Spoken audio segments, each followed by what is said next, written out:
નમસ્કાર મિત્રો, આજે આપણે વાત કરવા જઈ રહ્યા છીએ ગુજરાતી ફિલ્મ ઇન્ડસ્ટ્રીઝની એક એવી ટેલેન્ટ અભિનેત્રી, ગાયિકા અને પ્રોડ્યુસર વિશે જેમણે પોતાના ટેલેન્ટ અને મહેનતથી ટીવીથી લઈને ફિલ્મ ઇન્ડસ્ટ્રી સુધી પોતાની અલગ ઓળખ બનાવી છે, જેનું નામ છે માનસી પારેખ. મિત્રો, માનસી પારેખનો જન્મ 10 જુલાઈ 1986ના રોજ અમદાવાદ, ગુજરાતમાં થયો હતો. બાળપણથી જ તેમને સંગીત અને અભિનયનો ખૂબ જ શોખ હતો. સ્કૂલના દિવસોથી જ તેઓ સાંસ્કૃતિક કાર્યક્રમોમાં ભાગ લેતા અને સ્ટેજ પર પરફોર્મ કરતા.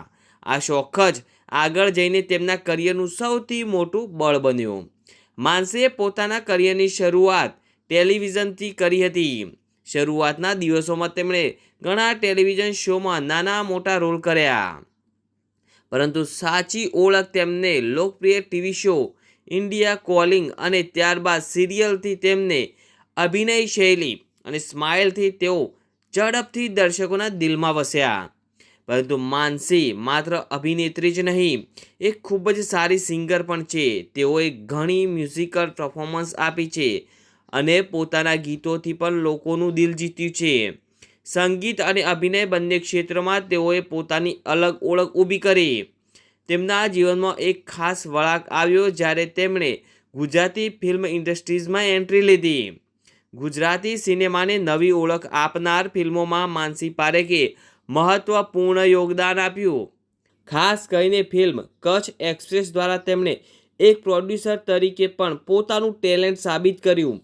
આ ફિલ્મને દર્શકો અને ટિકિટ્સ બંને તરફથી ખૂબ જ સરાહના મળી અને માનસીને નેશનલ એવોર્ડ પણ મળ્યો, જે તેમની મહેનતનું સૌથી મોટું સન્માન છે. આ સિદ્ધિ માત્ર તેમના માટે નહીં, પરંતુ સમગ્ર ગુજરાતી ફિલ્મ ઇન્ડસ્ટ્રીઝ માટે ગૌરવની વાત બની. વ્યક્તિગત જીવનની વાત કરીએ તો માનસી પારેખે સંગીતકાર અને ગાયક પાર્થિવ ગોહિલ સાથે લગ્ન કર્યા છે.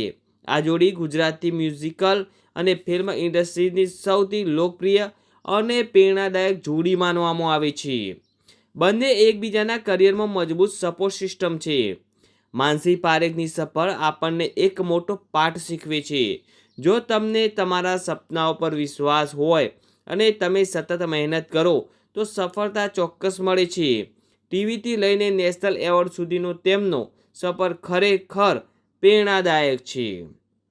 તો મિત્રો, આજે આપણે જાણ્યું માનસી પારેખ વિશે. જો મિત્રો તમને આ મારી જાણકારી સારી લાગી હોય તો પ્લીઝ મિત્રો મારા વિડીયોને શેર કરજો, લાઈક કરજો, કોમેન્ટ કરજો અને આવા નવા વિડીયો જોવા માટે તમે અમારી ચેનલને સબસ્ક્રાઈબ કરી લેજો.